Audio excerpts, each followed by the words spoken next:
Hey, what's up, people? My name is Prince Chuka, and I'm the founder at Lead Right Media, and we are a B2B lead generation agency. Now, in this very quick video, I'm going to show you why you are not getting any replies because all your cold emails go to spam, right? And here's how you can fix your deliverability in just 8 simple steps. So, sending emails that don't get seen or read is like winking at a girl in the dark. You know what you're doing, but no one else does, right?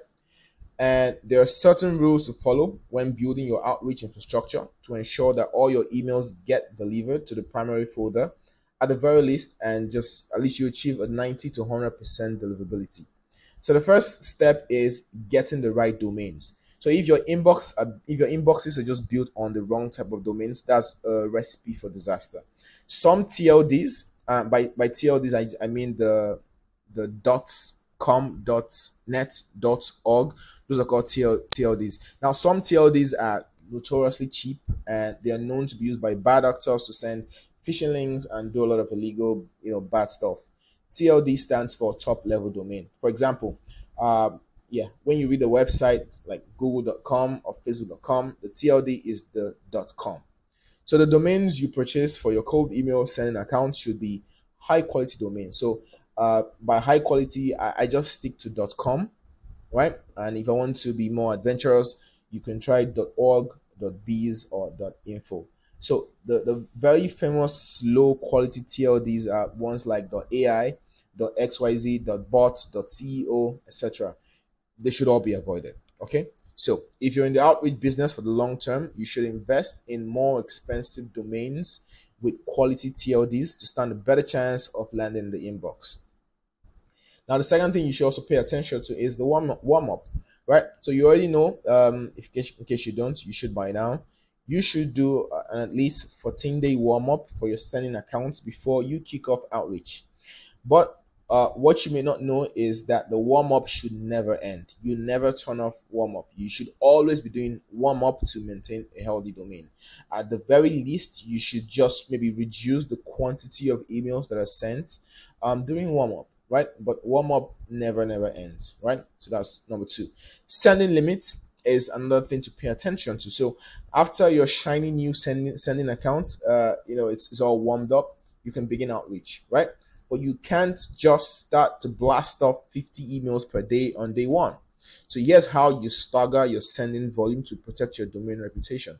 So in the first week, you're sending 10 emails per day from each inbox, right?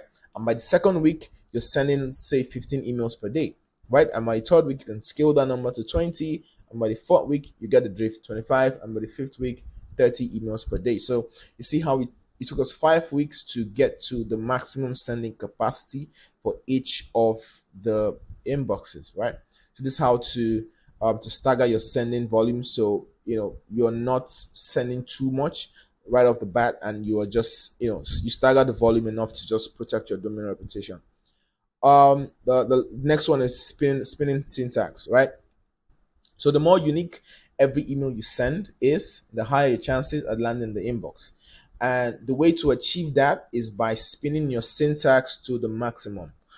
I'll illustrate, right? So instead of just saying hi first name, hi John, hi Jane, right? You could say, you could have this, right? This is a combination of different ways to put the greeting. So you have, various outputs, right? In the eventual cold email. So here you could say, hey there, John. Hello there, John. Hi, John. Howdy, John. Hello, John. Now you see, I'm saying the same thing in so many different ways. Now all my emails are going to be unique, even if it's just by a word or 2 words, right?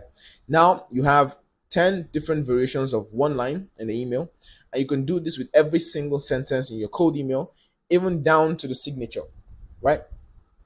So next thing you want to pay attention to maximize your deliverability is copy testing. So sometimes really you can just do everything right.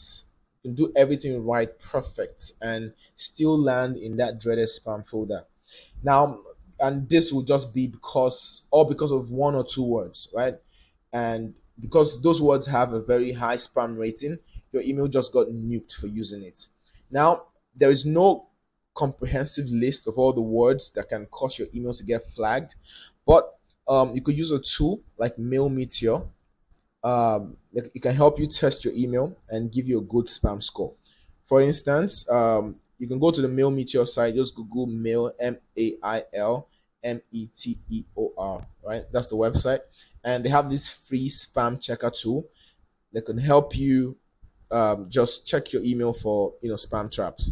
So this is an example of an email, right?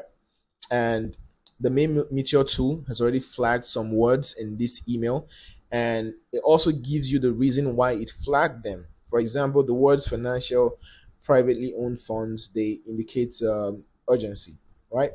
Uh, the words, I think there are two other words here that indicate that you're overpromising, like guaranteed and 5%. So these are not words you use in your cold email. You can find ways to play around these words and use synonyms to say the same thing in just a different way, so the spam filters don't flag your email, right? So you can use this tool to critique your email copy and make improvements to avoid getting flagged by spam checkers. Another thing you want to pay attention to is sending links and attachments. So many people have different opinions on this, but it's a golden rule: never send links or attachments in the first email. So you should always use the first email to gauge interest and spark curiosity without sending a link or an attachment, right? So once the first email is in, the second email in the same thread can then have a link or an attachment, and it will make a difference, right? So that's something you should know. Something else to take note of is open rate tracking. So I know it's cool. It's cool to know that your email campaign has like an 80% open rate, right? And which tells you that your subject line is fire. But this hurts your outbound efforts more than it helps, and I'll tell you why. Now, open rate tracking makes your sending software add a tracking link to your emails or a tracking image to your emails. That's how they can measure that the email got opened. Now, the problem is links and images all affect your deliverability, and especially when you are cold emailing a stranger for the very first time. Now, if you still want to, of course, you want to track some performance metrics to know how well you're doing with your cold outreach.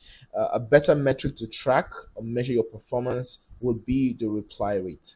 Now, if your reply rate is anywhere less than 5%, then you have a deliverability problem to fix. So that word is a tongue twister, deliverability. So if your reply rate is anywhere from maybe 4% and below, it means you have a problem landing in the inbox, right?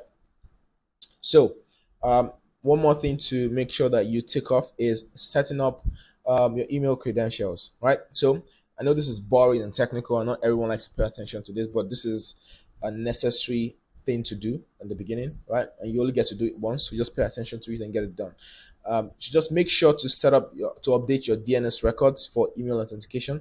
Just verify that your DKIM, your DMARC, and your SPIF records are all properly set up.